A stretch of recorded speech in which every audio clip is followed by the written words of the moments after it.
But you know what? Sometimes things happen in sports that steal the headlines, and we're going to let hockey steal our headlines today for the first time probably in a really long time. Maybe ever here on NewsWire. It's possible. Maybe since the Stanley Cup with Florida and Edmonton. That could have been it. But Team USA beats Canada in the Four Nations tournament. Hey, this has been great to watch and a lot of fun, a lot of intensity.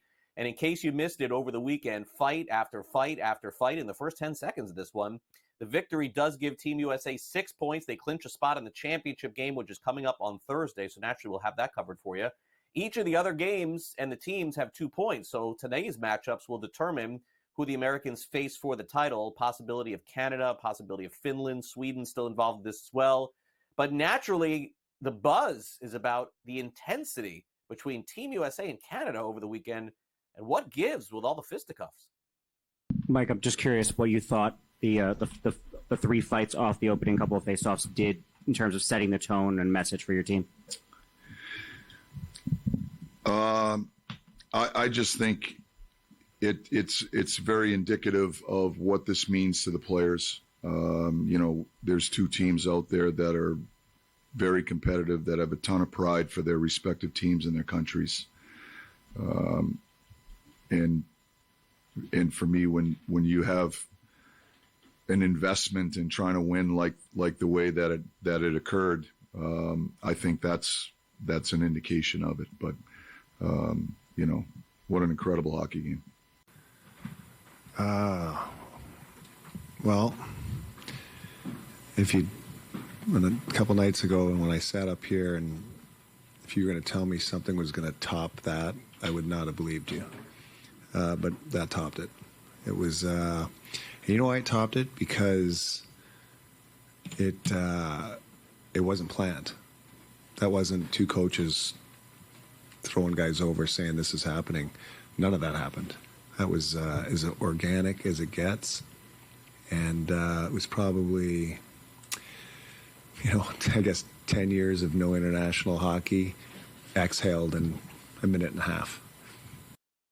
Great hockey being played over the weekend. And, of course, we have it covered for you here on SportsGrid coming up again in the championship game on Thursday. Meanwhile, more allegations against kicker Justin Tucker of the Baltimore Ravens. 7 more women have accused Baltimore Ravens kicker Tucker of engaging in sexually inappropriate misconduct at high-end spas. This is being reported by the Baltimore Banner. Now the accusations are up to 16 therapists from Tucker. This is between 2012 and 2016. Tucker, of course, about a month ago went on Instagram and denied all of the allegations. Stay tuned. All right, our buddy Brady Kannon was on with us on Friday, gave us a couple of names for potential winners of the Genesis Open, and boy, was he right. Brady mentioned Ludvig Aberg, one of the great young golfers right now that is playing, and he won this thing 22-1. Also, Maverick McNeely finished second. He was 55-1. But look out, folks. Aberg, I know spelled with an A, but pronounced with an O, looks to be one of the best up-and-coming players on the tour. Look out, Rory. Look out, Scotty. Here comes Aberg, who had his whole family on hand for the championship. A lot. It was a really cool finish to a great week. I've had my girlfriend here all week. My coach came in on Friday night. I've had some other guys on my team being with me all week. So it was really cool, and it felt like we did it together. I had tremendous help with Joe, my caddy, today, and it feels really cool. It's the Genesis Invitational. We're at a different venue than we typically are, but you were here 3 weeks ago, got ill on the weekend. We're right in the mix at the start. Does it feel like a little bit of redemption after what happened? Yeah, I'd say so. I mean, I felt like I had a good chance of winning that tournament, but I wasn't really feeling like myself the last couple of days. And then sort of, I don't like pulling out of tournaments, but I felt like I had to at Pebble just to give myself some time to recover and be ready for this one. And sort of knowing how last week was at home, basically, a little bit of survival mode. But to come here and to win this event is really special. Meanwhile, in Daytona yesterday, a lot of stopping and starting, a very long day for those people who attended at Daytona International Speedway. And a rarity at the Daytona 500 is William Byron won again. He's back-to-back champions at the Daytona. This doesn't happen all that often. A lot of starting and stopping, a lot of accidents, some weather involved as well, but they finally got this done under the lights. Byron talked about getting the big win, this audio and video courtesy of ESPN. I told some people during the week it'd be a nice footnote after the fact, but this is incredible. Just really proud of this group. They worked super hard during the offseason. We had an amazing car, but we just got trapped in the back, late in the race, and just had to kind of navigate our way through those restarts. And obviously had some good breaks there at the end, and just was in disbelief, honestly, the way that unfolded down the backstretch. But I was committed to go to the third lane into 3, and it just that's fortunately for me, that's where the wreck didn't happen. So that was awesome.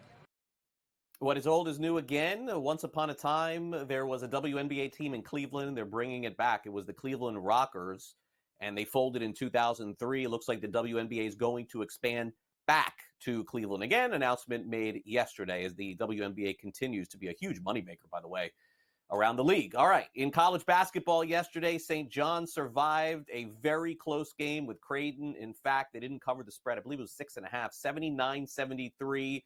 The final score there. St. John's now leads the Big East by 2 games. We're closing in on the end of the season. They got a shot to win the regular season title. Kadari Richmond had 19 points, 10 rebounds for the Red Storm, who has just been playing some great basketball. And again, they went 1-1 last week, so not sure what the ranking will be when it comes out later today. Perhaps still inside the top 10, depending on some things. The key in this game, lack of turnovers, says Rick Pitino. They just held on to the ball well. I think when you have, even though you're not shooting a high percentage, but anytime you have 21 assists and 5 turnovers, that's an amazing performance because they did a lot of really good things on offense. The free throws, I think Zuby, it just gets into his head. He's a good free throw shooter. It's just when he starts thinking about it instead of just shooting normally. But we played a really good game. They're a very good basketball team. They're tough to play against, but look, when you play a whole basketball game with this much pressure on it and only turn it over 5 times, it's an amazing feat. So St. John's picks up a win. So does number 1 Auburn. They beat Alabama final 94-85, and Duke ends up losing. Number 3 Duke beat Stanford, 106-70. A little confusion there, but Cooper Flagg did have a nice game. He had 19.6 assists. All right, now over to Major League Baseball as we get ready to close it out. A couple of signings over the weekend. Paul DeJong is back in the big leagues again, 3rd team in 3 years. This time he's with the Nationals. It's a 1-year, $1 million deal. Nolan Arenado did not get traded. He's back in Jupiter with the Cardinals. Still a possibility he could get moved. Shohei Ohtani back on the mound for the Los Angeles Dodgers. It looks like Ohtani could be ready come the first turnaround in the Dodgers rotation at the start of the season. And a bizarre story coming out of Tampa today is Giancarlo Stanton has elbow issues, both elbows, left and right tendonitis, uncertain for opening day. Pat Evans is with us from Legal Sports Report here on this Monday, tackling some of the big issues surrounding the world of sports wagering. We'll get an update in Indiana and also the latest on online casino gaming. Pat, great to have you back here on NewsWire. Well, unfortunately, very, very close vote here in the state of Minnesota. My gosh, they just cannot get sports betting even close to the finish line here to get it to the next stage. And now I think it looks like, Pat, a lot of disappointment in there, at least from what I'm reading, and especially over at Legal Sports Report. A lot of people do want sports betting there, but it seems like there's just this very even battle in the legislature as to who wants it and who doesn't. Yeah, it's been obviously a really interesting journey that we've talked about for multiple years now on this show with you in Minnesota. And to your point, yeah, a lot of parties want it. You've got the Democrat Farmer Labor Party on one side who want the tribes to have exclusivity. You've got the Republicans who want the horse racing tracks and charitable gaming involved. And that's what we've always thought kind of was the separation point, with the two parties kind of disagreeing and needing a compromise to come in to a middle agreement and say, hey, let's get this done and do it. Well, at the end of last session, we thought that was happening. We had reports of a deal on the ground in the Capitol saying, hey, we've got a deal all finished up between all the stakeholders. We're just running out of time, and the session ran out of time before they could vote on it. Well, this year, you figure, okay, well, we had a deal on the table. Let's go ahead and get it over this year. Well, it started, again, kind of normally. You had a Republican bill filed. You had a Democrat bill filed. Okay, we're kind of in the same boat. then, we had our first hearing on late last week, and Senator Matt Klein, a Democrat, led his bill into this committee, the first of 5 or 6 committee stops. So it is a huge journey in Minnesota, the way they put together their bills. And he started off kind of promising. He said, I'm adding an amendment, which was then agreed upon by everybody on the committee, that would bring the Republican desires into it. We had a ton of testimonies from various stakeholders, including the tribes and the track and, all that, saying, this is great, this is great. Well, then all of a sudden, multiple lawmakers stood up, particularly Senator Make Wade. She kind of really took a fine-tooth comb to this and asked a lot of questions regarding responsible gambling and questioning kind of the way that the technology companies, or the way the sportsbook companies kind of operate like technology companies and social media and the algorithms to keep you in tune, kind of putting out stipulations of, hey, if we do this, I'll be okay with it. But as it is now, it's not. And so then, we had a 6-6 vote on the committee, which stalemates it. It's not dead by any means. It can come back to that committee and then advance forward again if they work on it. But this is something that Make Wade told me in the fall was, listen, even if the stakeholders come together, there's enough negative votes in both chambers that this isn't going to get done without major responsible gambling caveats. And that's what we've seen. And immediately following that hearing, Senator John Marty, who is in opposition to sports betting, but has a bill loaded with responsible gambling measures, came up and said, hey, I don't want to do this, but if we do legalize it, I want all these things in it. And then he just said, you know what, since the other bill didn't advance, let's table this. So it's not done yet, but certainly not a good step, not a promising step for sports betting in Minnesota this year, which, to your point, a lot of people in Minnesota do want it. And so that's got to be gut-wrenching to see this news early in the session. Yeah, definitely so. And, unfortunate for us to not have a new state legalized sports betting this year. A lot of backlash coming too, Pat, from online casino gaming. Like, this seems to be gaining a lot of steam everywhere here. I thought this would be the year of that. Seems like it's going the other direction.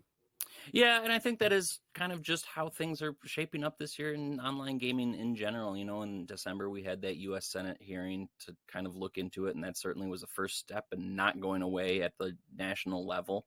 And so there is just lots of headwinds. You've got a lot of major media outlets kind of writing about the negatives of the industry, and certainly there are plenty, but, that kind of negates the importance of regulating it. And so it's all out in the open and everything. You talk about all these scandals that get caught. It's because it's in a regulated market, not because it's legal.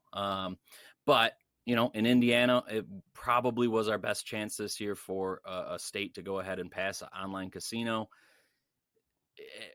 which is tough because that is a tough state, because they took a moratorium last year because of a legal conviction related to gambling legislation. So they were like, we're not even touching the issue.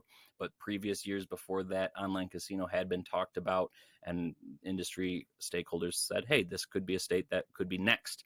And this year it started off strong. It passed a committee, and then it just kind of died. You had 2 weeks ago, you had legislative leadership saying, on both sides in the House and the Senate, saying, hey, this is something that we certainly need to look at, we want to look at, but we need to get it right. And, it didn't get a hearing in the Ways and Means Committee in the House. Basically, the House leader came out and said, you know what, we got it a step. We've got a lot of things to look at. We need to make sure we get this right. This isn't the year. So online casino in Indiana is dead. There's a few other states that it's kind of bouncing around. Illinois, it was mentioned in a budget by Governor Pritzker. Maryland's got some big discussions going on. So it's certainly still alive some spots, but it's quickly been killed in other areas just because it is a very big issue. Just the idea of a slot machine in a pocket is a lot, and it is a big deal for a lot of people. And lawmakers certainly are not taking that lightly. Yeah, and on top of it, it's I would guess it's that a battle over tax rate. Like, really, in the end, it's all about money. They'll push this through if the tax rate is high enough. If they said, hey, we'll tax you 80%, I think that this would pass everywhere. But now there's this new group that's against online casino gaming just everywhere. So, I mean, maybe I'm wrong. Maybe it's just they just don't feel safe passing this thing.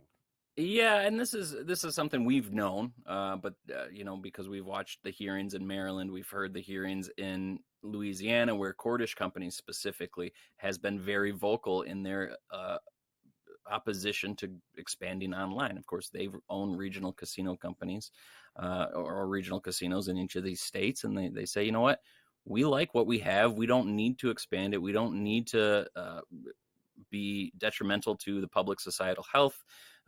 We don't need to lose brick and mortar revenue.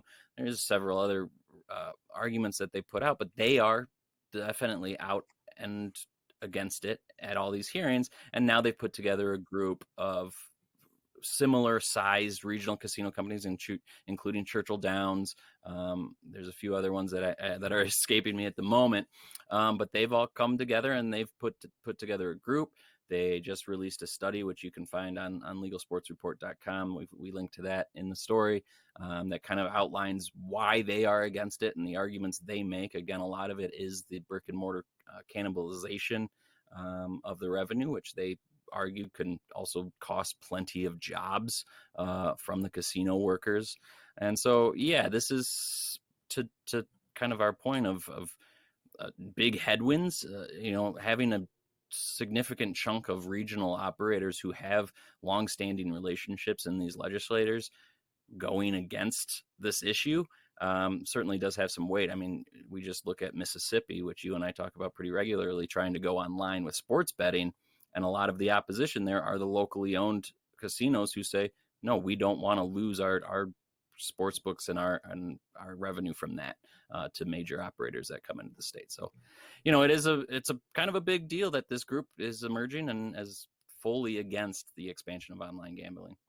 Yeah, and I would think that maybe as we go on, we'll find out whether or not it really is money or people genuinely don't like the background as to what this could potentially create. We've seen a lot of groups step in on sports betting. This obviously opens up a much bigger door for people to bet online. Thanks again, Pat, for coming on the show. We'll keep it updated. Yep. Thanks as always, Craig.